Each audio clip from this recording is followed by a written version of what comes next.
सीधे रुक करते हैं। चलिए, इस वक्त संबित पात्रा एक प्रेस कॉन्फ्रेंस कर रहे हैं।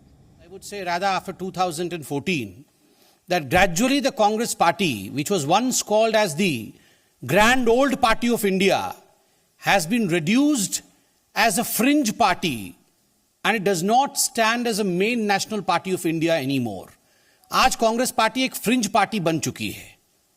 बंधुगण, अपने प्रासंगिकता को बनाए रखने के लिए, अपने रेलेवेंस को बनाए रखने के लिए कांग्रेस आज अलायंस के ऊपर डिपेंडेंट है। तमाम पहले के चुनावों में हमने देखा, चाहे वो बिहार का चुनाव हो, चाहे वो उत्तर प्रदेश का चुनाव हो, इन सभी चुनावों में हमने देखा कि कांग्रेस किस प्रकार अलायंस के माध्यम से, गठबंधन के माध्यम से अपने आप को प्रासंगिक रखने का प्रयास करती है। जो नाव उनकी ऑलरेडी डूब चुकी है, किस प्रकार वो उभरे, इसकी कोशिश में कांग्रेस पार्टी रहती है। यह विषय अलग है कि गठबंधन तो कांग्रेस पार्टी करती है, मगर जहां भी राहुल गांधी जाते हैं और जिस भी पार्टी का स्पर्श कर देते हैं, उसका डूबना तय हो जाता है। यह भी आप देख चुके हैं। ठीक उसी प्रकार की प्रक्रिया अभी 5 राज्यों में चुनाव चल रहे हैं। बंगाल का भी चुनाव है। ठीक ऐसी ही एक गठबंधन की प्रक्रिया राहुल गांधी जी और उनकी कांग्रेस पार्टी बंगाल में कर रही है। बंधुगण, ये जो अलायंस का खेल कांग्रेस पार्टी कर रही है, आज कांग्रेस पार्टी के अंदर भी उसको लेकर एक सुगबुगाहट है। और आज तमाम टेलीविजन चैनल अगर कुछ दिखा रहे हैं और पूरे हिंदुस्तान में कांग्रेस पार्टी में कुछ हो रहा है, तो वो कांग्रेस वर्सेस कांग्रेस, कांग्रेस के अंदर ही लड़ाई हो रही है। बंधुगण, ये जो सारे अलायंस कांग्रेस पार्टी ने किए हैं, ये जो गठबंधन कांग्रेस पार्टी ने किए हैं, ये कोई अच्छे परफॉर्मेंस के लिए नहीं किया है। यह इसलिए नहीं किया है कि किस प्रकार से परफॉर्मेंस की राजनीति की जा सके। यह इसलिए नहीं किया है कि किस प्रकार से रिफॉर्म की राजनीति की जा सके। यह इसलिए नहीं किया है कि ट्रांसफॉर्म करना है देश को। यह इसलिए नहीं किया है कि गवर्नेंस किस प्रकार दिया जा सके। केवल और केवल एक ही मुद्दा है इन गठबंधनों का, किस प्रकार से ये जो गांधी परिवार है, तथाकथित गांधी परिवार है, ये अपनी राजनीतिक प्रासंगिकता बनाए रखे। किस प्रकार राहुल, सोनिया जी और प्रियंका वाड्रा ये अपनी पॉलिटिकल रेलेवेंस बनाए रखे। केवल इसी कारण से ये गठबंधन है। बंधुगण, आज से अनेकों, मैं कहूंगा महीनों पहले 2019 में हमारे आदरणीय प्रधानमंत्री नरेंद्र मोदी जी ने इस प्रकार के गठबंधन के लिए बिल्कुल सही शब्द का प्रयोग किया था। यह दरअसल ठगबंधन है। यह गठबंधन ही नहीं, यह ठगबंधन है। और बंगाल में इसी प्रकार का एक ठगबंधन, इसी प्रकार के एक वैमनस्य फैलाने वाले ठगबंधन को कल हमने देखा है। आज सुबह से ही यह न्यूज में चल रहा है कि इस प्रकार जो इंडियन सेक्युलर फ्रंट ISF है, जो एक मुस्लिम क्लेरिक है, जो एक मौलाना है, अब्बास सिद्दीकी, उनकी एक पार्टी बनी है। और स्वाभाविक है, मौलाना की पार्टी है, यह कोई सेक्युलर क्रेडेंशियल वाली पार्टी नहीं है। उसके साथ जिस प्रकार कम्युनिस्ट पार्टी और कांग्रेस पार्टी एक साथ बैठे हुए हैं, एक साथ अलायंस में चल रहे हैं। हम तो भारतीय जनता पार्टी हैं, ऑपोजिशन में है।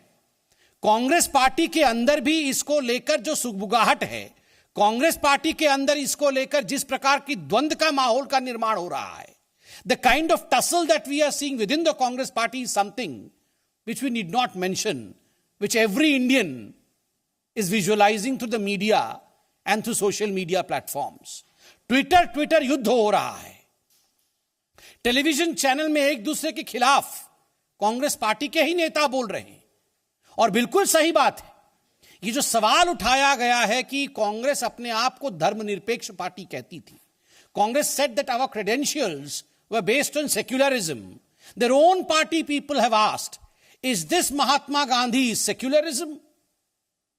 This is core hypocrisy. This is utmost hypocrisy. ये दोगलापन है। ये कांग्रेस पार्टी का डबल स्पीक है। ये कांग्रेस पार्टी का दोगलापन है। जो कांग्रेस पार्टी अपने आप को सेक्युलर बताती है, वही कांग्रेस पार्टी बंगाल में ISF के साथ गठबंधन कर लेती है। वही कांग्रेस पार्टी केरल में मुस्लिम लीग के साथ गठबंधन कर लेती है। वही कांग्रेस पार्टी केरल में वेलफेयर पार्टी ऑफ इंडिया, जो कि फ्रंट ऑर्गेनाइजेशन है जमाते इस्लामी का, उसके साथ गठबंधन करती है। वही कांग्रेस पार्टी आसाम में बद्रुद्दीन अजमाल के पार्टी AIUDF के साथ गठबंधन करने के लिए प्रयासरत है और पूर्व में इनका एक गठबंधन भी रहा है। और आप जानते हैं AIUDF को लेकर किस प्रकार टेरर फंडिंग से एक NGO में उनके पैसे जा रहे थे, इसको लेकर एक NIA का इन्वेस्टिगेशन भी अभी चल रहा है। जब इस प्रकार के इन्वेस्टिगेशन चल रहे हो, देश विरोधी गतिविधि को लेकर किसी संगठन के, किसी ऑर्गेनाइजेशन के, उनके साथ भी गठबंधन कर लेना ताकि किसी भी तरह से येन केन प्रकारेण अपनी राजनीतिक प्रासंगिकता बनाई रखे कांग्रेस पार्टी, ये आज पूरा हिंदुस्तान देख रहा है। कर्नाटक में SDPI, PFI का जो पॉलिटिकल विंग है SDPI, उसके साथ भी कांग्रेस पार्टी की सांठगांठ रही थी। और आपको याद होगा जब कर्नाटक का इससे पहले चुनाव हुआ था, SDPI ने अपने सारे कैंडिडेट हटा लिए थे ताकि कांग्रेस पार्टी जीत सके। पराकाष्ठा तो तब होती है मित्रों, जब यही कांग्रेस पार्टी बंगाल में कम्युनिस्ट पार्टी के साथ, लेफ्ट के साथ अलायंस करती है, सीट शेयरिंग पे उतरती है और साथ में चुनाव लड़ते हैं। और वही कांग्रेस पार्टी केरल में कम्युनिस्ट पार्टी के खिलाफ लड़ती है। दोनों चुनाव एक साथ चल रहे हैं 5 राज्यों में। इन दोनों राज्यों के नाम है, बंगाल का भी नाम है और केरल का भी नाम है। आप पराकाष्ठा देखिए, बंगाल में कम्युनिस्ट पार्टी के साथ कांग्रेस पार्टी लड़ेगी। मतलब ये प्रियंका वाड्रा, रॉबर्ट वाड्रा और राहुल गांधी जब बंगाल जाएंगे तो कम्युनिस्ट पार्टी के लिए अच्छी अच्छी बातें करेंगे, कम्युनिस्ट पार्टी के लोगों के साथ मंच शेयर करेंगे, उनके आला कमान के साथ बैठेंगे। और वही रॉबर्ट वाड्रा, राहुल गांधी और प्रियंका वाड्रा जब केरल चले जाएंगे तो उसी कम्युनिस्ट पार्टी के खिलाफ बोलेंगे। उन्हीं नेताओं के साथ जिनके साथ बंगाल में मंच साझा किया था, जिनके हाथ पकड़कर खड़े होंगे, वहीं केरल में उनको मंच अलग अलग करना पड़ेगा। ये किस प्रकार का विडंबना है? आप क्या सोचते हैं? हिंदुस्तान की जनता कुछ जान नहीं पाती है? बंधुगण, इनको अलायंस से, गठबंधन से कोई मतलब नहीं है। इनको गवर्नेंस से कोई मतलब नहीं है। इनका उद्देश्य केवल एक है और उनका उद्देश्य है किसी भी प्रकार, चाहे किसी का भी साथ क्यों ना लेना पड़े, कैसे भी करके सत्ता में आ जाना, भ्रष्टाचार फैलाना, दोनों हाथों से मोटा माल इकट्ठा करना, उस राज्य को ATM में तब्दील कर देना, पैसा इकट्ठे करने उस राज्य से, और एक परिवार किस प्रकार से आगे बढ़ सके, एक परिवार की महत्वाकांक्षा कैसी पूरी हो सके, केवल और केवल यही उद्देश्य कांग्रेस पार्टी और गांधी परिवार का है। The only ambition of the Congress party and the Gandhi family is to see to it the ambitions of the Gandhi family is fulfilled. The satiety for power of the Gandhi family is fulfilled. They are not going to deliver anything out of this alliance. आप देखिए, आश्चर्य का विषय है, ये Congress party Indian secular front के साथ मिली हुई है, ये कांग्रेस पार्टी AIUDF के साथ मिली हुई थी, अभी मिलने के लिए कोशिश में है, मुस्लिम लीग के साथ मिली हुई है, वेलफेयर पार्टी जमात इस्लामी के जो फ्रंट है उसके साथ मिली हुई है, SDPI के साथ मिली हुई है, और कमाल की बात है महाराष्ट्र में पावर शेयरिंग के लिए शिवसेना के साथ मिली हुई है।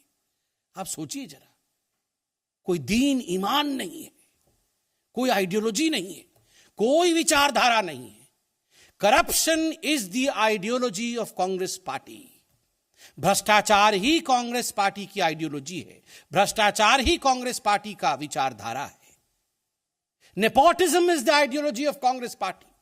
परिवारवाद को बढ़ावा देना यही कांग्रेस पार्टी की आइडियोलॉजी है। जातिवाद ही कांग्रेस पार्टी की विचारधारा है। To promote hatred amongst the Indians in the name of caste and creed is the core ideology of the Congress party, and to divide India in the name of religion is the core agenda and ideology of the Congress party, and that's the reason as to why we have unholy alliances, we have unholy intentions, and we have unholy performance. जहां कांग्रेस रहती है वहां unholy intention रहता है, उनकी इच्छाएं ही unholy है, unholy alliance रहता है और अनहोली परफॉर्मेंस। जब इंटेंशन ही अच्छे नहीं है तो परफॉर्मेंस अच्छा कैसे हो सकता है? परफॉर्मेंस तो 30 सेकंड में ही सो जाता है। किसी भी राज्य में अगर परफॉर्म और गवर्नेंस की बात की जाए तो राहुल गांधी तो कह ही रहे थे वो 30 सेकंड में सो जाता है। वहां परफॉर्मेंस और डिलीवरी नहीं होती है। बंधुगण, इस कांग्रेस पार्टी ने जरूर कहा होगा बंद कमरे के अंदर, और आपको याद है एक लीडिंग अखबार ने इसे हेडलाइन के रूप में भी छापा था, हां हम मुसलमानों की पार्टी है।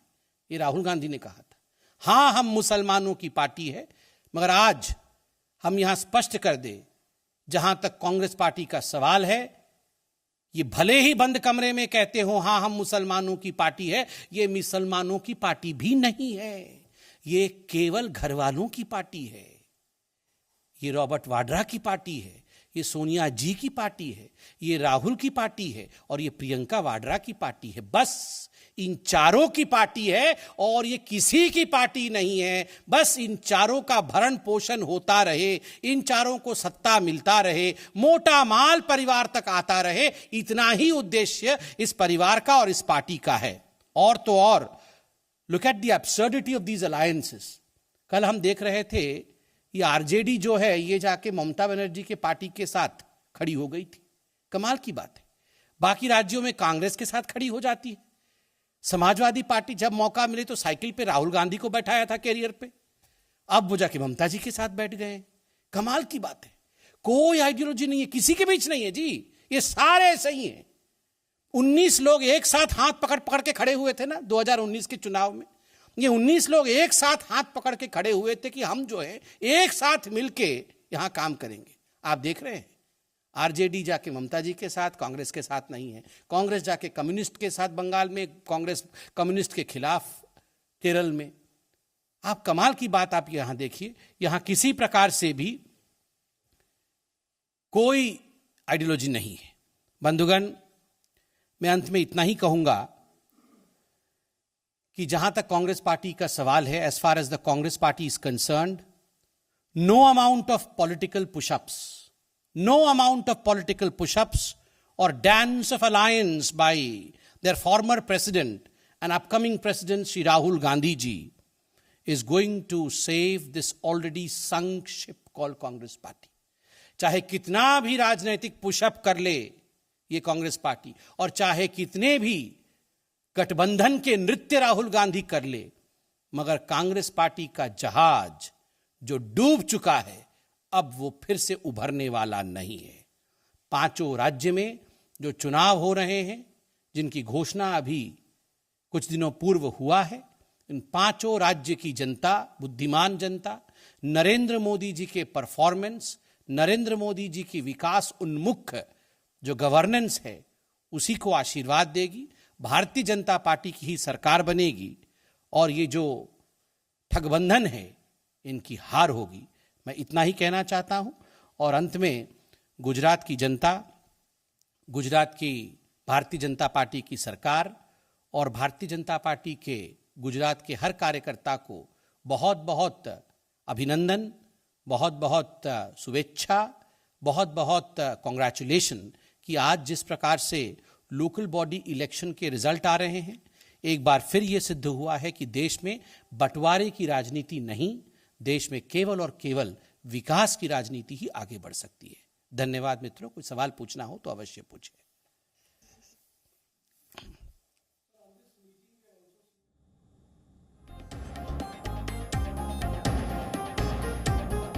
तो कांग्रेस के गठबंधन पर संबित पात्रा का निशाना, उन्होंने कहा कि दरअसल ये परिवार को बचाने के लिए, ये अपने राजनीति को बचाने के लिए गठबंधन है। Presenting B News app available on Google Play and App Store. Download it now.